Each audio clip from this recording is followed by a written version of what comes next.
Hi, Tilty Carlson here. I've talked about Pokemon cards a little bit on my channel before.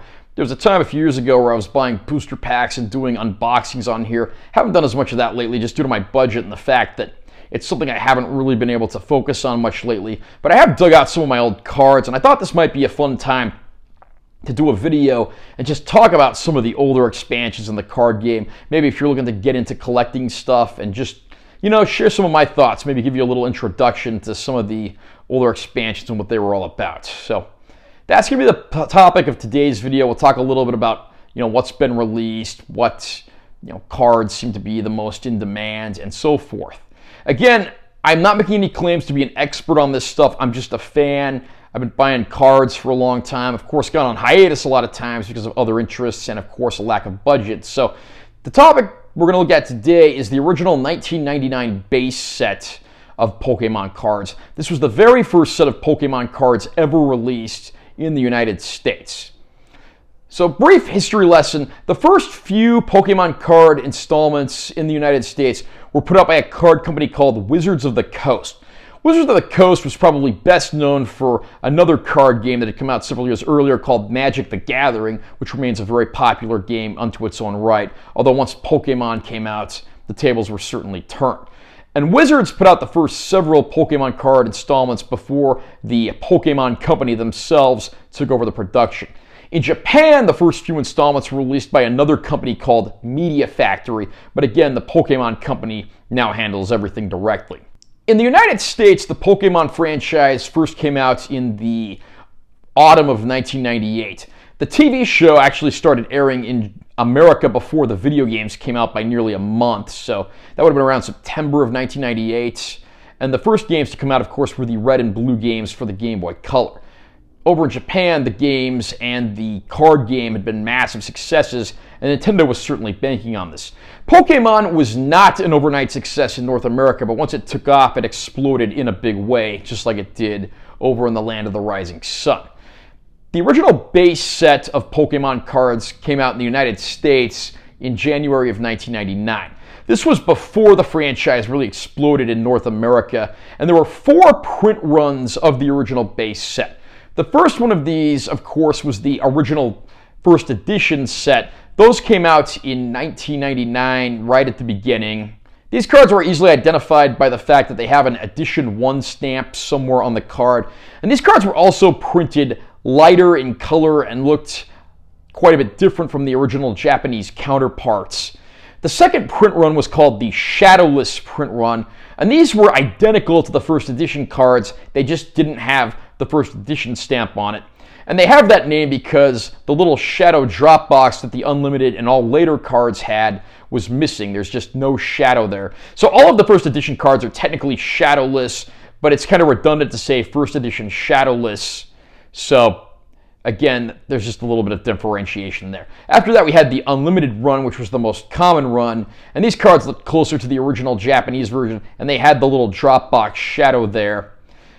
And one way that you can tell first edition and shadowless cards apart from the later Unlimited ones is in the copyright date down at the bottom. There's an additional 99 on the first edition and shadowless cards.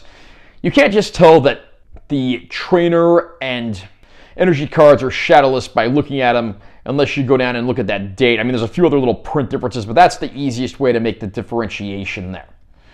And then after that, there was actually a smaller, lesser-known print run of the base set, the fourth and final one, that being the 1999 to 2000 print run. These are identified because instead of 1999 Wizards, the copyright date says 1999 to 2000, but other than that, they're identical to their Unlimited counterparts.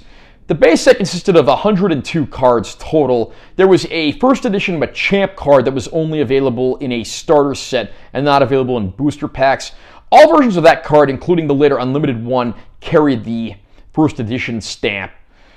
And in addition to the booster packs, which you had to get these cards through, there were 4 theme decks that were put out, and each one of those was guaranteed to have a holo card. For instance, the water-themed one had the Gyarados holo foil, and one that was revolving around Psychic cards had the Mewtwo holo foil. So you could buy those and know that you were getting one of the holographic rare cards.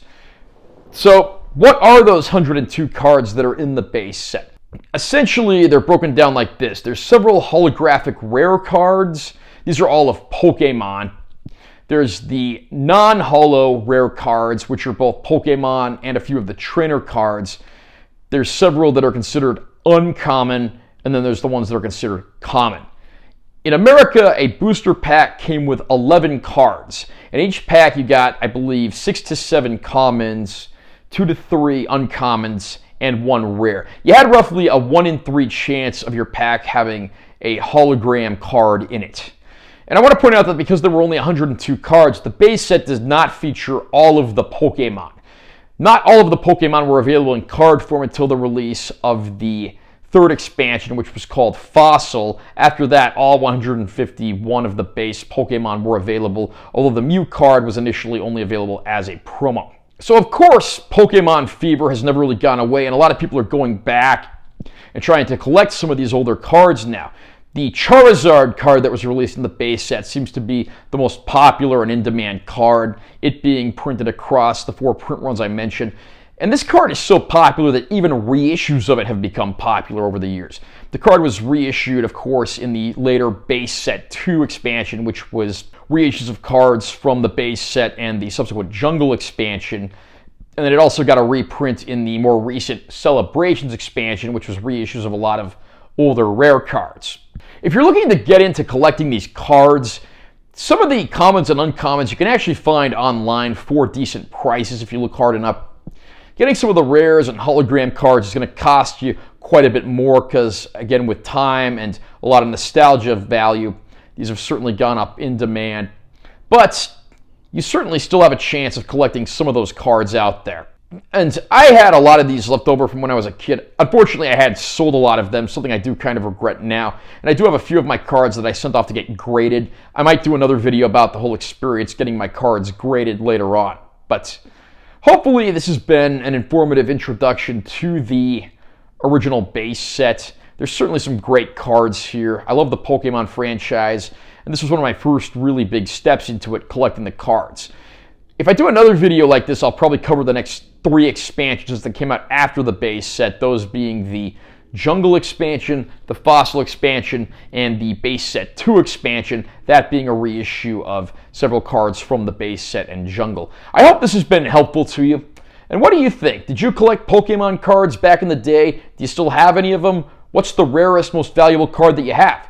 Comment down below and let me know what you think. Also, remember to subscribe to this channel for more content. I'm always posting new videos. And make sure you give this one a like if you found it helpful. I'm Timothy Carlson. I'll see you next time.